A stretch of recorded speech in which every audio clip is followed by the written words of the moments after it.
Hello students. तो मैं आ चुका हूँ आज आप लोगों के लिए फार्मूलों की वीडियो दोबारा से। तो फार्मूले जो हैं हम चैप्टर 1 के पूरे कर चुके थे, चैप्टर 2 पे पहुंच चुके हैं। अब ये 1 और 2 जो चैप्टर है वो एक ही यूनिट से आते हैं, इलेक्ट्रोस्टैटिक। तो इलेक्ट्रोस्टैटिक के अंडर में ये हमारा थर्ड पार्ट बन रहा है आज। चलो, कैपेसिटर वाले फॉर्मूले भी इसी में कवर होंगे क्योंकि इस चैप्टर का नाम आपको पता ही है, इलेक्ट्रोस्टैटिक पोटेंशियल एंड, ये देखो, इलेक्ट्रोस्टैटिक पोटेंशियल एंड कैपेसिटेंस। ठीक है, चलिए शुरू करते हैं। पहला फॉर्मूला हमारा क्या है? सबसे पहले समझते हैं हम इलेक्ट्रोस्टैटिक पोटेंशियल डिफरेंस होता क्या है। देखो, आपको एक बात समझना है, यहाँ पे मैंने क्या लिखा है, electrostatic potential difference is the work done to bring a unit charge from point A, is the work done, is the work done to bring a unit charge from point A to B in an electric field. जब हम किसी charge को ए point से B तक लेके जाते हैं, तो देखो भाई साहब, किसी भी चीज को उठा के एक जगह से दूसरी जगह रखने में हमें कुछ तो वर्क करना पड़ेगा ना। अब क्यू नॉट चार्ज को उठा के ले जाने में हमने वर्क किया, मान लो डेल्टा डब्ल्यू। तो 1 चार्ज को उठा के ले जाने में जितना वर्क किया होगा ए से बी तक ले जाने में, उसी को कहते हैं हम इलेक्ट्रोस्टैटिक पोटेंशियल डिफरेंस। ए और बी के बीच का जो पोटेंशियल डिफरेंस है, बेसिकली आप इसको ऐसे समझ सकते हो कि आप एक पॉइंट से किसी चीज को उठा के दूसरे पॉइंट पे रख रहे हो। तो आपने मान लीजिए जैसे क्यू नॉट चार्ज को एक पॉइंट से उठा के दूसरे पॉइंट पे रखा, तो कुछ तो काम किया होगा ना आपने, कुछ तो वर्क किया होगा, बस उसी को पोटेंशियल कहते हैं। लेकिन पर यूनिट चार्ज, मान लो क्यू नॉट चार्ज को रखा तो वर्क किया डब्ल्यू, तो एक चार्ज को रखने में कितना करोगे, यूनिट चार्ज को, तो डेल्टा डब्ल्यू बटे में क्यू नॉट, बस उसी को कहोगे आप इलेक्ट्रोस्टैटिक पोटेंशियल डिफरेंस। तो बस आपको ये फॉर्मूला ध्यान रखना है, अगर ए से बी तक लेके जा रहे हो तो बी का पोटेंशियल माइनस ए का potential, V B minus V A, वो होता है डेल्टा डब्ल्यू बटे क्यू नॉट। आपको ये फॉर्मूला याद होना चाहिए, बस ये ध्यान रखना। ठीक है, एसआई यूनिट इसकी जूल पर कूलाम को वोल्ट कहते हैं। और ये जो डेल्टा डब्ल्यू वर्क है, ये हम कर रहे हैं इसलिए इसको एक्सटर्नल, हमको एक्सटर्नल एजेंट भी कहा जाता है। ये मैंने बात लिख दी, delta W is the work to carry the charge A to B by external agent. External agent मतलब हमारा किया हुआ वर्क है, ये हम होते हैं एक्सटर्नल एजेंट। चलो, अगला पॉइंट है, इलेक्ट्रिक पोटेंशियल किसको कहते हैं। तो भाई साहब, इलेक्ट्रिक पोटेंशियल का मतलब होता है, अगर आपको कहें किसी पॉइंट पर जो एब्सोल्यूट पोटेंशियल होता है उसी को इलेक्ट्रिक पोटेंशियल कहते हैं। लेकिन ये किसके इक्वल होता है, निकालते कैसे हैं इसको? तो इसकी अगर डेफिनेशन समझते हो तो डेफिनेशन तो ये होती है कि इन्फिनिटी से किसी पॉइंट चार्ज को उठा के जब हम लेके आते हैं तो हम कुछ ना कुछ वर्क करते हैं। तो मान लो इन्फिनिटी से हम किसी को लेके आए और हमने वर्क किया डब्ल्यू, क्यू नॉट चार्ज को, तो 1 चार्ज को उठा के लाने में किया हुआ वर्क डब्ल्यू बटे क्यू नॉट, उसी को कहेंगे ए पॉइंट का पोटेंशियल। मान लो हम इन्फिनिटी से ए पॉइंट तक लेके आए, ठीक है ना, इन्फिनिटी से चले और ए पॉइंट तक लेके आए, तो ए पॉइंट का पोटेंशियल होगा डब्ल्यू बटे क्यू। बस आपको ये फॉर्मूला ध्यान रखना है, ए पॉइंट का पोटेंशियल डब्ल्यू बटे क्यू नॉट होता है। डब्ल्यू क्या है यहाँ पे, इन्फिनिटी से उस पॉइंट तक किसी चार्ज को, क्यू नॉट चार्ज को लाने में किया हुआ वर्क। आगे बढ़ो, पॉजिटिव चार्ज फ्लो, कुछ इसकी प्रॉपर्टी है। जैसे पॉजिटिव चार्ज जो चलता है वो हमेशा हायर पोटेंशियल से लोअर की तरफ चलता है बच्चों। अगर कहीं पर पोटेंशियल लगा हुआ है, ठीक है, पोटेंशियल होगा तो फील्ड भी होगा। तो याद रखो, पॉजिटिव चार्ज जब फील्ड के अंदर रखा जाता है तो वो, उस पर एक फोर्स लगने लगता है, आपको सभी को पता है। तो पॉजिटिव चार्ज ना मूव करने लगता है, चलने लगता है। तो किधर से किधर चलेगा, हमेशा याद रखो, पॉजिटिव चार्ज हमेशा हायर पोटेंशियल से लोअर पोटेंशियल की तरफ चलता है। अगला पॉइंट है, इलेक्ट्रिक पोटेंशियल एक स्केलर क्वांटिटी है। अगला पॉइंट है, electric potential at any point is defined as the work done to bring a unit positive charge. ये मैं समझा चुका हूँ कि कोई भी इलेक्ट्रिक पोटेंशियल की जो डेफिनेशन है वो ये है कि इन्फिनिटी से किसी पॉइंट चार्ज को लाने में किया हुआ, यूनिट पॉजिटिव चार्ज को लाने में किया हुआ वर्क। ठीक है, चलो आगे बढ़ते हैं। ये दो फॉर्मूले मेन, इसमें फॉर्मूले अगर आप समझोगे तो V B minus V A के लिए लगाना है डेल्टा डब्ल्यू बटे क्यू नॉट, और किसी पॉइंट वी ए पर अगर पोटेंशियल निकालना है तो डब्ल्यू बटे क्यू नॉट। दोनों में सेम है, लेकिन उसमें बस दो पॉइंट के बीच का पोटेंशियल डिफरेंस होता है और इसमें किसी एक पॉइंट का। तो दूसरे पॉइंट को हम इन्फिनिटी मान लेते हैं, इसमें बस ये फर्क है। देखो ये मान रखा है यहाँ पे, दूसरे पॉइंट को इन्फिनिटी मान लेते हैं और वहां पे उसका पोटेंशियल मान लेते हैं 0 इन्फिनिटी में। चलो आगे बढ़ो। अब आता है इसमें इलेक्ट्रिक पोटेंशियल जो है, और इलेक्ट्रिक पोटेंशियल को और इलेक्ट्रिक फील्ड के बीच में क्या रिलेशन है। तो ये इंपॉर्टेंट है, ये रिलेशन मैंने वैसे लिख रखा सब कुछ है, लेकिन इलेक्ट्रिक पोटेंशियल जो होता है किसी पॉइंट पे, जब हम ई का इंटीग्रेशन करते हैं लेंथ के साथ, तो हमें फील्ड वो मिलता है, पोटेंशियल मिलता है। मतलब फील्ड का इंटीग्रेशन लेंथ के साथ कर दें और उस पर लगा दें नेगेटिव, तो हमें उस पॉइंट का पोटेंशियल मिल जाएगा। ठीक है ना। तो पोटेंशियल के लिए ये मेन होता है आपके पास फॉर्मूला, ये ध्यान रखना है। ठीक है, तो ये मेन फॉर्मूला है कि जब आप ई का इंटीग्रेशन करोगे, ये फॉर्मूला कभी कभी आपको ऐसे भी देखने को मिलता है, देखो मैं लिख के दिखाता हूँ। v बराबर integration E dot D are, और बाहर लगाओ तो माइनस, ये एक ही बात है। ये और मैंने जो लिखा है ये एक ही बात है, इसको याद रखना। ठीक, चलो आगे बढ़ते हैं। आगे बढ़ने से पहले मैं आपको एक और बात बता दूं, इसको मैंने यहाँ लिखा नहीं, लिख देता हूं। इसका जो फॉर्मूला है उसको हम ऐसे भी लिख सकते हैं। अगर ई निकालते हैं तो ई का फॉर्मूला v की टर्म में जो होता है वो इस तरह भी लिखा जा सकता है, माइनस का dv बटे dx। ये तो तब लिखना है अगर केवल x पे डिपेंड करता हो पोटेंशियल E बराबर, और अगर x y z तीनों पे करता हो तो फिर लिखेंगे इस तरह से, E बराबर माइनस का डेल वी बटे del X I cap, minus का डेल वी बटे del Y J cap, minus का डेल वी बटे डेल जेड के कैप। बच्चों ये भी इलेक्ट्रिक फील्ड के दो फॉर्मूले हैं। ठीक है, इनको भी आप याद रख सकते हो, ये भी इलेक्ट्रिक फील्ड के दो फॉर्मूले हैं। अगर पोटेंशियल दिया हो तो फील्ड निकाल सकते हो, उल्टा भी कर सकते हो, फील्ड दिया हो तो पोटेंशियल निकाल सकते हो ऊपर वाले फॉर्मूले से। ठीक है ना। पोटेंशियल डिफरेंस निकालना है तो ये यूज करो, देखो यहाँ पे जहाँ मैं एरो घुमा रहा हूँ, और किसी पॉइंट का पोटेंशियल निकालना है तो ये यूज करो, इन्फिनिटी से उस पॉइंट तक उसकी लिमिट रख दो, ईजी है ये। तो ये हो गया इलेक्ट्रिक फील्ड और पोटेंशियल के बीच में रिलेशन। चलो आगे बढ़ते हैं। आगे आता है electric potential due to a point charge. अगर मान लो एक पॉइंट चार्ज रखा है Q, तो उससे r डिस्टेंस पे पोटेंशियल का फॉर्मूला सीधे सीधे याद कर लो, V बराबर 1/4πε0। ये फॉर्मूला इंपॉर्टेंट है, 1/4πε0 Q बाई R। ठीक है, अब इसमें जो फॉर्मूले में रखा जाता है Q की वैल्यू प्लस है तो प्लस रखनी है, माइनस है तो माइनस रखनी है। इसका मतलब तो ये हुआ कि सर पॉजिटिव चार्ज के चारों तरफ का जो पोटेंशियल है वो तो पॉजिटिव है, देख लो यहाँ पे आपने प्लस क्यू रखा है, और नेगेटिव चार्ज के चारों तरफ का जो पोटेंशियल है वो नेगेटिव है, देखो आपने यहाँ माइनस रखा है।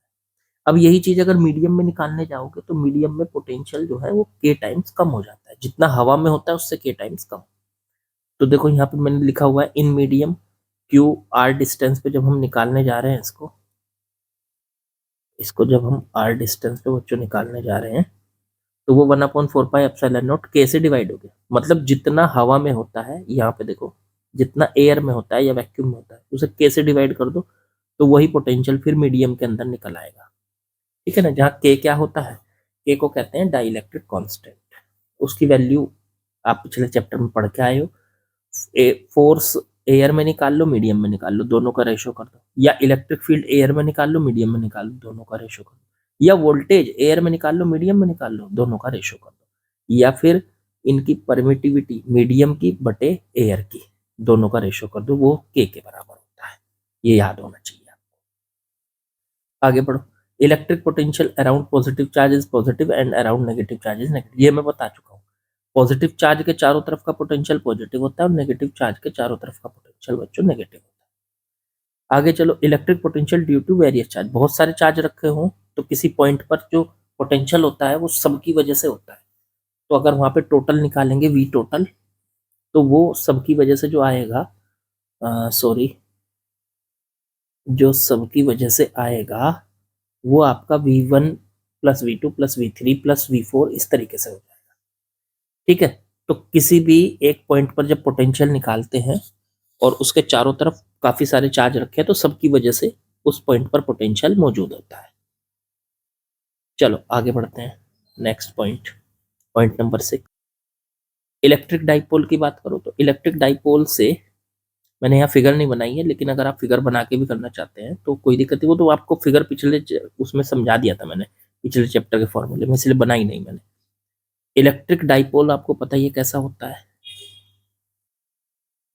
इलेक्ट्रिक डाइपोल कुछ ऐसा होता है, एक तरफ प्लस चार्ज एक तरफ माइनस चार्ज, उसकी एक्सिस पे पोटेंशियल कितना होगा या उसके परपेंडिकुलर बाइसेक्टर पे पोटेंशियल कितना होगा, ये पोटेंशियल कितना होगा, इक्वेटोरियल लाइन भी कहते हैं उसको। तो उसके लिए फॉर्मूला है, एक्सिस पे ये लगेगा और इक्वेटोरियल लाइन पे ये लगेगा। ठीक है, एक्सिस पे 1/4πε0p/r² होता है और इक्वेटोरियल लाइन पे 0 होता है। क्यों होता है वो सब मैंने बता रखा है आप लोगों को क्लास में, लेकिन चलो जो बच्चे क्लास में नहीं भी होते हैं वो कहीं ना कहीं पढ़े होंगे, क्योंकि ये तो सिर्फ फॉर्मूले लिख रहे हैं, यहाँ पूरी थ्योरी तो हो नहीं रही है, तो आपको ये पता होना चाहिए कि ये कैसा क्यों होता है। अच्छा, आर कोमा थीटा पे निकालें अगर हम, जैसे ऐसे निकालें, मान लो इधर गए, ये थीटा एंगल है, देखो इधर P होगा माइनस से प्लस की तरफ, और P के साथ ये थीटा एंगल पे R डिस्टेंस पे यहाँ पे वोल्टेज कितनी होगी, इसको कहेंगे R कोमा थीटा। तो वहां पे जो वोल्टेज होती है डाइपोल से थीटा एंगल पे जो वोल्टेज होती है R डिस्टेंस पे, वो कितनी होती है 1/4πε0 P cos θ/r²। तो ये 3 फॉर्मूले आपको बच्चों याद होने चाहिए। ठीक है, चलो आगे बढ़ते हैं, इसको हटा देते हैं। नेक्स्ट है 7, relation between electric field and potential. अच्छा, ये मैंने यहाँ लिख दिया, वो मैं पहले भी लिखाया, चलो कोई बात नहीं। इलेक्ट्रिक फील्ड का वोल्टेज के साथ पोटेंशियल E बराबर माइनस का dV/dx, और वोल्टेज लिखोगे तो E डॉट dx का इंटीग्रेशन, मतलब वोल्टेज का डिफरेंशियल करके इलेक्ट्रिक फील्ड मिलता है, उल्टा करो इलेक्ट्रिक फील्ड का इंटीग्रेशन करके वोल्टेज मिलती है। यहाँ माइनस भूल गया मैं, माइनस लगा लो,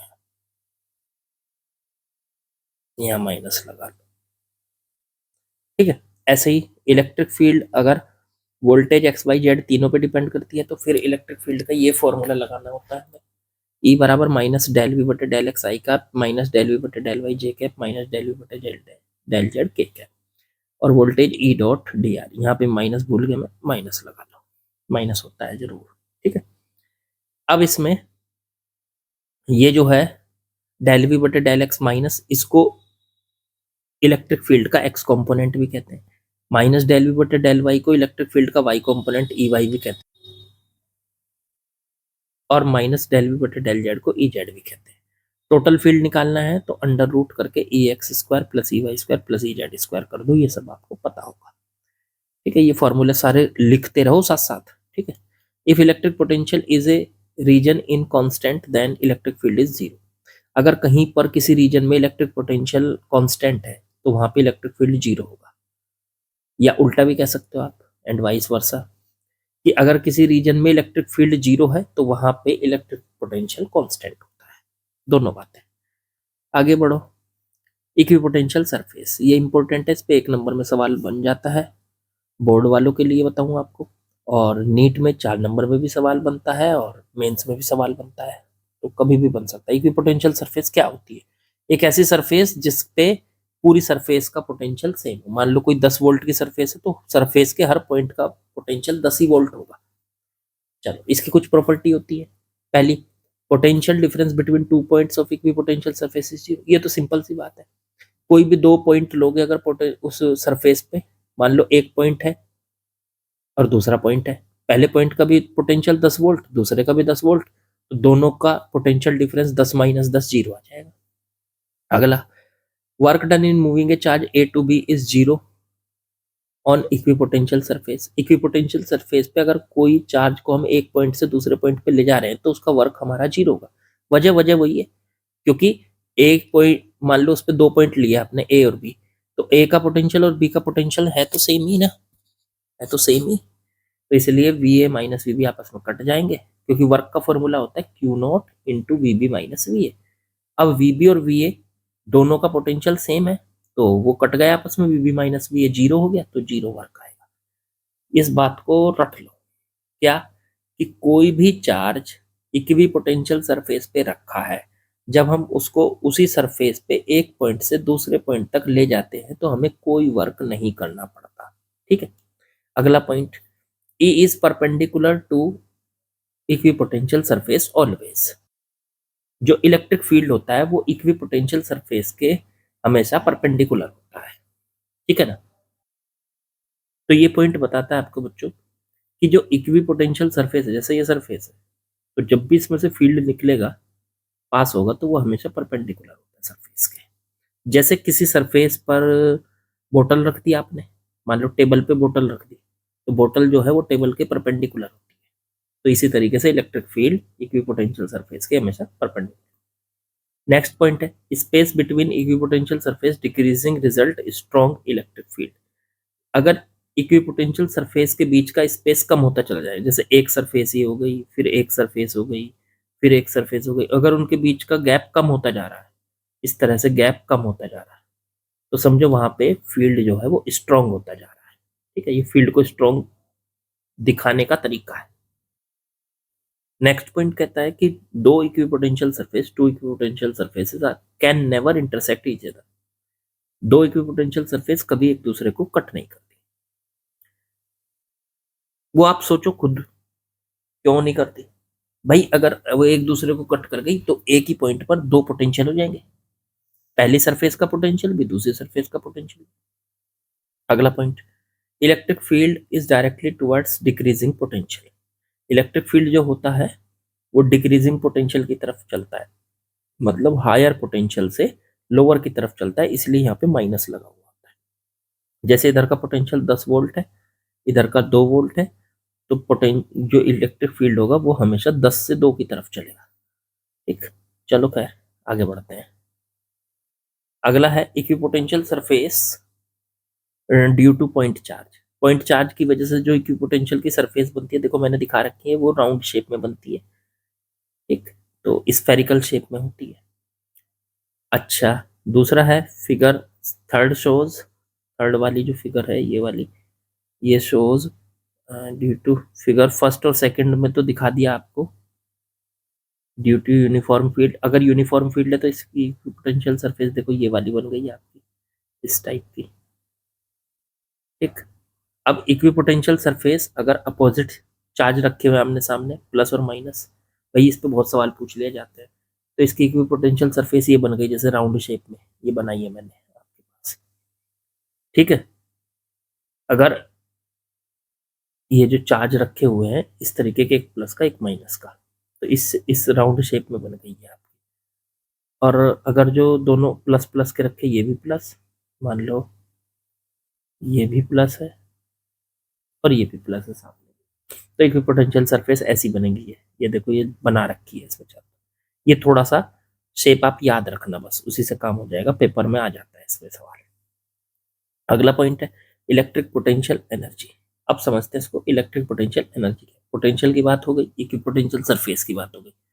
इक्विपोटेंशियल एनर्जी का मतलब होता है मतलब दो चार्ज होते हैं, मान लो दोनों प्लस के हैं, मान लेते हैं यहाँ पे दोनों प्लस के हैं, तो उनके बीच में एक एनर्जी मौजूद होती है जिसको इलेक्ट्रोस्टैटिक पोटेंशियल एनर्जी कहते हैं। वो होती कितनी है? 1/4πε0 Q1 Q2/R। अब ये एनर्जी पॉजिटिव होगी अगर दोनों चार्ज पॉजिटिव होंगे या दोनों चार्ज निगेटिव होंगे, और ये एनर्जी नेगेटिव होगी अगर एक पॉजिटिव होगा एक नेगेटिव होगा, ये मैंने लिख रखा है। टू चार्ज अगर सेम साइन के हैं तो ये एनर्जी पॉजिटिव होती है, और अगर टू चार्जेस अपोजिट साइन के हैं तो ये एनर्जी नेगेटिव, मतलब ये एनर्जी पॉजिटिव और नेगेटिव दोनों हो सकती है। आप इसको ऐसे भी याद रख सकते हो कि अगर ये एनर्जी पॉजिटिव है तो दोनों के बीच में ऐसे समझ लीजिए रिपल्शन है, और अगर ये एनर्जी नेगेटिव है तो दोनों के बीच में अट्रैक्शन होगा। ठीक बच्चों, आगे बढ़ते हैं। इलेक्ट्रिक पोटेंशियल एनर्जी के बाद बात करते हैं कैपेसिटेंस की। कैपेसिटेंस क्या होता है? When charge is given to conductor, जब हम किसी कंडक्टर को चार्ज देते हैं तो वो उस चार्ज को अपने अंदर स्टोर कर लेता है। उसकी यही क्वालिटी को हम उसकी कैपेसिटी बोलते हैं। मतलब और उसके इस प्रोसेस को आप कैपेसिटेंस कह सकते हो। नहीं, कैपेसिटेंस तो होगा उसकी कैपेसिटी, ठीक है ना। कैपेसिटेंस का मतलब उसकी कैपेसिटी कि वो पर वोल्ट कितने चार्ज को अपने अंदर स्टोर कर सकता है। जैसे आपने यहाँ पे मैंने दिखाया है एक कंडक्टर, उसको आपने क्यू चार्ज दिया और उस पर वी वोल्टेज आ गई। तो यहाँ पे क्या हुआ कि क्यू चार्ज में वी वोल्ट आए, तो 1 वोल्ट में कितना चार्ज आएगा, या ये कह लो कि वी वोल्ट में तो क्यू चार्ज आया, तो 1 वोल्ट में कितना चार्ज आएगा, क्यू बटे वी। उसी को कैपेसिटेंस कहते हैं। तो किसी भी कंडक्टर की, किसी भी कंडक्टर की कह लो, कैपेसिटर की कह लो, जो कैपेसिटी होती है उसका मतलब होता है कि वो 1 वोल्ट में जितना चार्ज स्टोर कर सकता है 1 वोल्ट में, उसको उसकी कैपेसिटेंस कहा जाता है। इसके लिए फॉर्मूला है सी बराबर क्यू बटे वी। यूनिट इसकी कूलम पर वोल्ट, इसको 1 फैरड भी कहते हैं, सबने पढ़ रखा है। फैरड एक बहुत बड़ी यूनिट होती है, उसकी जगह हम माइक्रो फैरड या पिको फैरड जनरली लेते हैं। इसको पूरे को लिख लेना अच्छे से, पॉज कर करके लिखते रहना, ठीक है। चलो आगे बढ़ते हैं। Capacitance is a conductor is defined the capacity of conductor holding the charge पर वोल्ट, मैंने वो बता दिया आपको। अच्छा, dielectric strength of air, air की जो डाई इलेक्ट्रिक स्ट्रेंथ होती है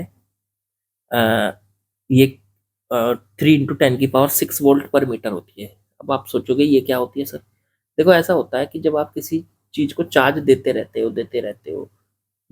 हो तो एक सिचुएशन ऐसी आएगी कि वो चार्ज ना छोड़ना शुरू कर देगा हवा में, ठीक है। उसी को कहते हैं एयर की डाई इलेक्ट्रिक स्ट्रेंथ। जब जाके वो चार्ज को छोड़ना शुरू कर दे कि भाई इतने वोल्ट पे जाके उसने चार्ज को छोड़ना शुरू कर दिया, इतना इलेक्ट्रिक फील्ड बन गया उसके ऊपर कि उसने चार्ज को छोड़ना शुरू कर दिया, उसको कहते हैं एयर की डाई इलेक्ट्रिक स्ट्रेंथ। अब कैपेसिटेंस जो है कंडक्टर का, वो फॉर्मूला आपको दिखाई दिया मैंने, ये था आपका कैपेसिटेंस का फॉर्मूला सी बराबर क्यू बटे वी, ये याद रखना है आपको। और ये किस किस पे डिपेंड करता है इसका कैपेसिटेंस, किसी भी कंडक्टर का कैपेसिटेंस? चार्ज पे नहीं, इंडिपेंडेंट होता है चार्ज से। मटेरियल पे कंडक्टर के नहीं, इलेक्ट्रिक पोटेंशियल पे नहीं। मतलब किसी भी कंडक्टर का कैपेसिटेंस इन तीनों से इंडिपेंडेंट होता है, मैंने ये लिखा है। कैपेसिटर एक स्केलर क्वांटिटी है, कैपेसिटर नहीं, बेसिकली यहां लिखना चाहिए capacitance. Capacitance is a scalar quantity और डायमेंशन इसकी ये आपके सामने लिख दी मैंने, कैलकुलेट करके देख लेना। अब कैपेसिटेंस किसी आइसोलेटेड स्फीयर का कैपेसिटेंस उसकी रेडियस पे डिपेंड करता है। उसका फॉर्मूला होता है C बराबर 4πε0r। यहाँ पे C directly proportional its radius. तो this formula is valid for hollow and solid sphere both, दोनों स्फीयर के लिए ये फॉर्मूला काम करता है। एक चीज याद रखना, जितना बड़ा आपके पास स्फीयर होगा, जितनी ज्यादा रेडियस का, उतना ज्यादा उसका कैपेसिटेंस होगा, क्योंकि यहाँ पे C जो R के डायरेक्टली प्रोपोर्शनल है आपके सामने। अब आती है बात कैपेसिटर क्या होता है। अभी तक का आपने पढ़ा कि कैपेसिटेंस क्या है, अब समझेंगे कैपेसिटर क्या है। तो कैपेसिटर जो है वो एक ऐसी डिवाइस है जो चार्ज को स्टोर, बड़े चार्ज को स्टोर करने के काम आती है, ठीक है ना। तो बड़े चार्ज को स्टोर करने के लिए अब इसमें क्या होता है, इसकी कंडीशन क्या बनता कैसे ये, तो ये देखो मैंने यहाँ लिखा हुआ है कैपेसिटर हैज, आप इसमें पढ़ लेना सारी चीजें। कैपेसिटर हैज 2 प्लेट्स, जिसके अंदर 2 प्लेट होती हैं, स्टोर इलेक्ट्रोस्टैटिक एनर्जी, और उसके प्लेट के बीच में इलेक्ट्रिक फील्ड की फॉर्म में इलेक्ट्रोस्टैटिक एनर्जी स्टोर हो जाती है। जैसे ए और बी 2 प्लेट आ गई, समझ लीजिए, एक पे प्लस का क्यू चार्ज, एक पे माइनस का क्यू चार्ज, तो ये बन गया कैपेसिटर। ठीक, दोनों प्लेट किसी भी साइज की या किसी भी शेप की हो सकती हैं, और उनके बीच में एक सर्टेन डिस्टेंस पे रखा जाता है, उनको एक डिस्टेंस पे रखा जाता है। कैपेसिटर के लिए हम यहाँ पे ये फिक्स कैपेसिटेंस वाले कैपेसिटर के लिए ये नोटेशन लगाते हैं हम, मतलब सर्किट में इसको ऐसे दिखाएंगे, देखो यहाँ पे दिखा रखा है। और वेरिएबल कैपेसिटेंस वाले के लिए इस तरह से दिखाएंगे। ठीक है, चलो आगे बढ़ते हैं।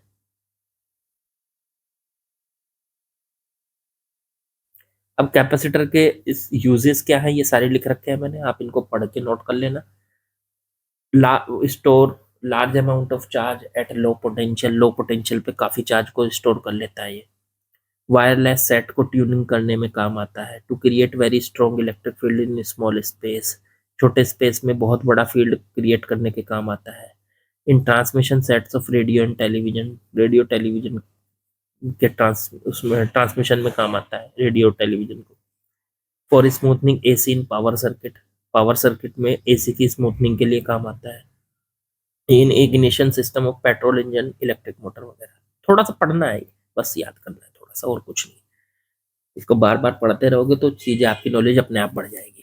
ठीक, अब आता है पैरेलल प्लेट कैपेसिटर। कैपेसिटर बनाया हमने, तो अब कैपेसिटर हम कितने टाइप के बना सकते हैं, यहाँ पे मैंने 3 के फॉर्मूले लिखे हैं, तीनों आपको याद है। उनमें सबसे इंपॉर्टेंट है ये पैरेलल प्लेट कैपेसिटर।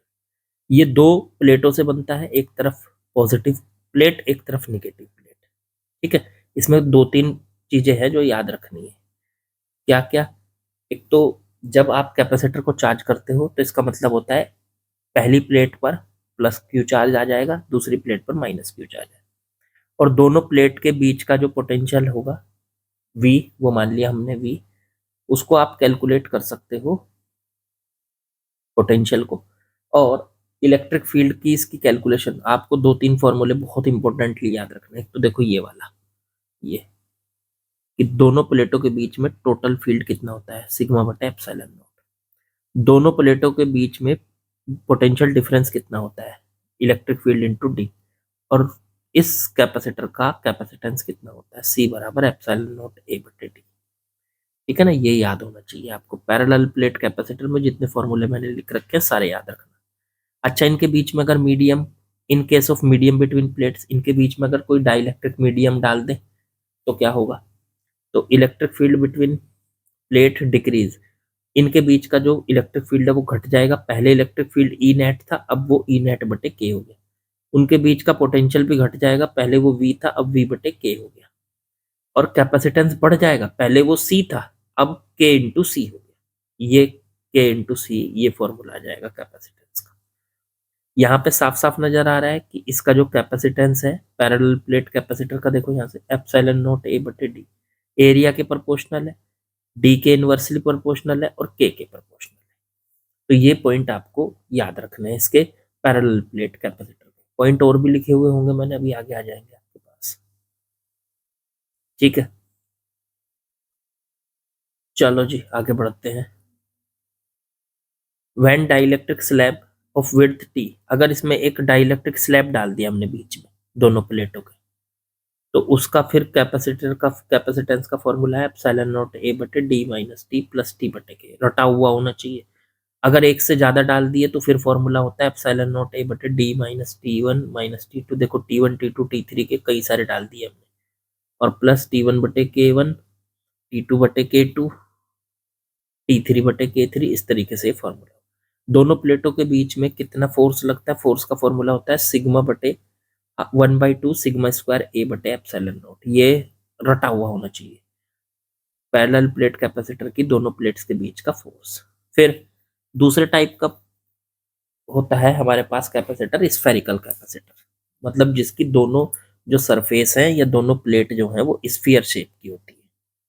ठीक है, उसके लिए कैपेसिटेंस का formula 4 pi epsilon naught A into B बटे B minus A. A radius है अंदर वाली सरफेस की, देखो ये रही, और बी रेडियस है बाहर वाली सरफेस की। ठीक है ना, और उससे फॉर्मूला आप निकाल सकते हो। सिलिंड्रिकल कैपेसिटर ये इतना इंपॉर्टेंट नहीं है ये वाला भी आपका, लेकिन भाई पूछा जा सकता है, आने को कुछ भी आ सकता है। सिलिंड्रिकल कैपेसिटर जिसकी दोनों सरफेस सिलेंडर शेप की हो, अंदर वाली भी उससे बाहर वाली भी। तो C बराबर 2 पाई एप्सिलॉन नॉट एल बटे लोग बी बटे ए। ये आप इसको डायरेक्टली, अगर इसके अंदर आप मीडियम भर दोगे तो के से मल्टीप्लाई कर देना, कर रखा है मैंने इसमें। अब बात आती है कॉम्बिनेशन ऑफ कैपेसिटर्स की। कैपेसिटर के कॉम्बिनेशन क्या होते हैं? तो सबसे पहला है parallel combination, C equivalent C1 plus C2 plus C3। अगर पैरेलल में होंगे तो सीधे ऐड हो जाते हैं, ठीक है। अच्छा सर, उसमें रेजिस्टेंस में उल्टा होता है, पैरेलल में होते हैं तो वो 1 में करके ऐड होते हैं, लेकिन इसमें सीधे ऐड हो जाते हैं। अगला है, अगर एक जैसे पैरेलल में कनेक्ट होंगे तो उनका सबका, मान लो n similar capacitor connected in parallel, तो उनका जो इक्विवेलेंट होगा n इंटू सी हो जाएगा। For increasing capacitance connect in parallel, अगर आपको कैपेसिटेंस बढ़ाना है तो उनको किसमें कनेक्ट करो? पैरेलल में कनेक्ट करो। अगला है series combination. In series combination charge on all capacitor will be same. Series combination में सब पे चार्ज एक जैसा होता है, पोटेंशियल सबका अलग अलग होता है, और उसका इक्विवेलेंट निकालते हैं तो 1/C1 plus 1/C2 plus 1/C3 के फॉर्मूले से निकालते हैं। ये कुछ पॉइंट्स लिखे हुए हैं मैंने, इनको सबको पढ़ना है। For decreasing the capacitance, capacitance को घटाना है तो कैपेसिटर को सीरीज में कनेक्ट कर दो। अगर 3 कैपेसिटर लगे हुए हैं तो उनको जब सीरीज में कनेक्ट करेंगे तो उनका इक्विवेलेंट जो होगा वो सबसे छोटा जो होगा इन तीनों में उससे भी छोटा आएगा। ये पॉइंट मैंने ये लिखा हुआ है। फॉर 2 कैपेसिटर सी इक्विवेलेंट की वैल्यू 2 कैपेसिटर के लिए C1 इंटू C2 बटे C1 प्लस C2 होती है। अगर n सिमिलर कैपेसिटर पैरेलल में कनेक्ट होंगे तो उनका जो इक्विवेलेंट होगा C बटे n हो जाएगा। अगला है energy store in capacitor, capacitor के अंदर कितनी एनर्जी स्टोर होती है? तो उसके लिए फॉर्मूले, ये 3 फॉर्मूले हैं, हाफ CV², हाफ Q² बटे C और half Q into V। Energy density, energy density किसको कहते हैं? एनर्जी पर वॉल्यूम, उसको स्मॉल u से दिखाते हैं, एनर्जी डेंसिटी कहते हैं U बटे V। तो वॉल्यूम से डिवाइड कर दे तो half epsilon not into E² आ जाएगा। इसको भी प्रूफ भी कर सकते हो, खुद से भी समझ सकते हो। नेक्स्ट पॉइंट है डाइलेक्ट्रिक। डाइलेक्ट्रिक किसको कहते हैं? तो डाइलेक्ट्रिक जो मटेरियल होता है जो दोनों प्लेटों के बीच में भरा जाता है उसको डाइलेक्ट्रिक कहते हैं। डाइलेक्ट्रिक 2 टाइप के होते हैं, नॉन पोलर और पोलर। नॉन पोलर और पोलर में दोनों में फर्क है। नॉन पोलर डाइलेक्ट्रिक होते हैं जिनमें किसी तरीके का कोई पोलराइजेशन नहीं होता, या ये कह लो कि डाइपोल मोमेंट नहीं होता, ठीक है। तो dipole moment of the molecules of non polar material are zero. तो ऐसे मटेरियल जिनके अंदर के जो मॉलिक्यूल्स हैं उनका डाइपोल मोमेंट जीरो होता है, ऐसे डाइलेक्ट्रिक को नॉन पोलर डाइलेक्ट्रिक कहा जाता है। और पोलर डाइलेक्ट्रिक जो होते हैं वो होते हैं जिनके डाइपोल मोमेंट्स, मॉलिक्यूल के डाइपोल मोमेंट्स का डाइपोल मोमेंट्स, जिनके मॉलिक्यूल के डाइपोल मोमेंट्स नॉन जीरो होता है मतलब उसके अंदर, जैसे water, ammonia, chloroform, carbon dioxide वगैरह वगैरह। फिर आता है डाइलेक्ट्रिक पोलराइजेशन। जब डाइलेक्ट्रिक को भरते हो ना तो उसके मॉलिक्यूल्स देखो ऐसे हो जाते हैं, उनका पॉजिटिव चार्ज नेगेटिव प्लेट की तरफ अट्रैक्ट हो जाता है और सारा नेगेटिव चार्ज पॉजिटिव प्लेट की तरफ अट्रैक्ट हो जाता है, तो उसके मॉलिक्यूल्स इस तरह से हो जाते हैं। तो अंदर का जो फील्ड है इसीलिए वो बदल जाता है। भाई पहले फील्ड जो लगा हुआ था वो E0 था, अब जब पोलराइजेशन हो गया, डाइलेक्ट्रिक भर दिया आपने उसके बीच में, तो इसकी वजह से अंदर का जो अंदर एक और फील्ड, उसके अंदर एक और फील्ड आ गया, तो उसके अंदर नेट फील्ड जो होगा वो पहले वाला फील्ड E0 और माइनस अब जो नया फील्ड डाइलेक्ट्रिक की वजह से लगा। मैंने सारी बात लिख रखी, समझ में ना आए तो पूरी तरीके से पढ़ लेना, जो है वो आपस में माइनस होके मिल जाता है।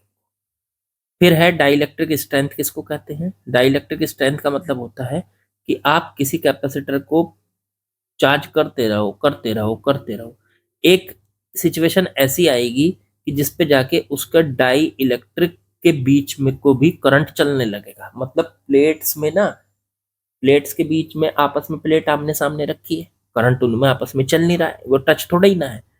लेकिन अगर आप उनको चार्ज देते जाओगे देते जाओगे देते जाओगे तो डाई इलेक्ट्रिक जिसके अंदर को करंट होके नहीं जा सकता उसके अंदर को भी होके चला जाएगा, उसको कहते हैं उसकी डाइलेक्ट्रिक स्ट्रेंथ, मतलब हमारा डाइलेक्ट्रिक खराब हो जाएगा।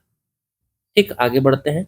Maximum field inside dielectric without electric breakdown is defined as dielectric strength. यहाँ पे मैंने डाइलेक्ट्रिक स्ट्रेंथ की डेफिनेशन भी दे रखी है कि किसी भी डाइलेक्ट्रिक के अंदर जो मैक्सिमम इलेक्ट्रिक फील्ड हो सकता है जब तक डाई इलेक्ट्रिक ब्रेकडाउन ना हो, तो उसी को उसकी डाई इलेक्ट्रिक स्ट्रेंथ कहा जाता है। ठीक बच्चों, तो ये हमारा कंप्लीट हुआ। तो इस चैप्टर के जितने भी फॉर्मूले वो बहुत अच्छे से लिख लो, और लिख के आपने, मुझे उम्मीद है कि आपने सारे लिख लिए होंगे और 3 से 4 पेज में वो आ गए होंगे, आगे पीछे करके तो वो 2-3 पेज पे ही आ गए होंगे।